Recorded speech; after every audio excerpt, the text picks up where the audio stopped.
welcome to my home. And without further ado, let's get right into it.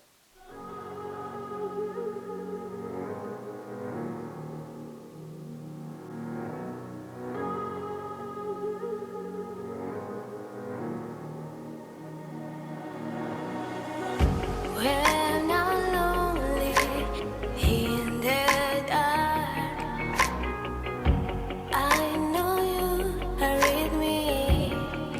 Yeah.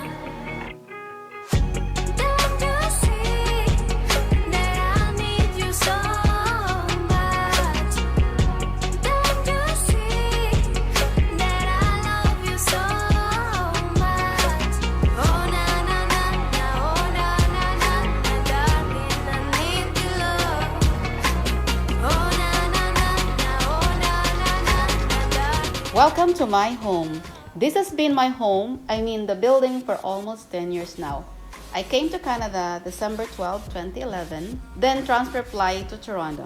And by the time I get to Toronto International Airport, it was already December 13, 2011. And with a heavy heart, I have to end my tenancy here in this unit and start anew and save for the rainy days. I could say that sa lahat ng tinirhan ko, this is the most memorable, meaningful stay I could ever have.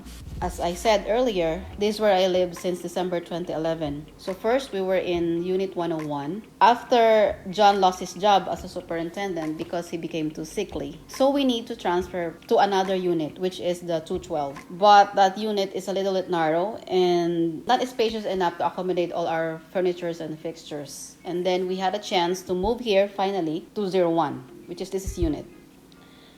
Well, according to the lease agreement, we moved here April 1st, 2014. So coincidentally, I'm leaving the place this year, which is also April 1st. So everybody knows that this is a senior's house. Though I'm not a senior, but my husband was. So if you're not 55 years old and above, then the place is not for you. It took a while before I finally decided to move because I really love the place. Marami kaming masasaya at malulungkot na alaala ng asawa ko sa unit na ito. Ito na rin ang unit where we live when he got his kidney transplant from St. Joseph Hamilton Hospital. I took care of him during the recuperation period. I really miss doing it, giving care to him from the moment he wakes up until he goes to bed. Ito at napakarami pang alaala na dadalhin ko hanggang sa huling sandali ng aking buhay. Dito naman yung hot water tank. This was installed months ago. Alam naman natin sa Canada, ito yung nagpo-provide ng mainit na tubig sa gripo.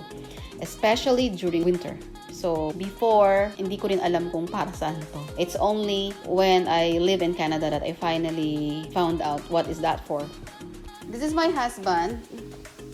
And this is my father-in-law, Daddy Larry. And this is me. So, hindi naman po sa pagyayabang, ako na lang po ang buhay dyan. So I don't think they want me to be with them as early as now.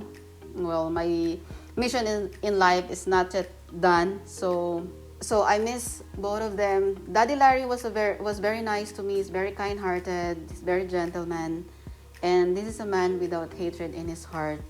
Because, pag tumatanda tayo na yung mga galit natin sa puso, lumalabas siya. So, but Dad was very caring, very nice person. So that's why. And then I remember him. John and I always go to Font Hill to visit him during Christmas in his home in Lookout Ridge. And ang naalala ko is, of course, December is a winter and walang traffic. Okay. And this one, of course, this photo is all about happy memories. The kids, Dad, Catherine. So here, John was with his friends and relatives. And this one, obviously, nagski sila with Mike and Debbie. And this one, the kids, Dad. This is my favorite photo of Catherine when she was younger because she looked like a princess.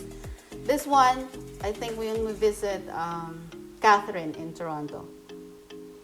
I think John was very excited because he just bought his car, his Mini Cooper during the time. And Catherine and everything. So, this is a photo of happy family. Of course, this is my husband. Kita nyo naman, gwapong-gwapo. Ang tangos ng ilong niya. I think, siya yung nakita ko na may perfect nose. Talagang pointed nose. I love you, Han. I miss you. And this one, this photo was taken by Meko Photography. I think this was taken, if as far as I could remember, before I passed the immigration interview for permanent residency. And then this is a photo of my stepdaughter and her husband Sarmad. This is the rosary made by my husband. So he made this using his hands when I was able to pass the immigration interview for permanent residency.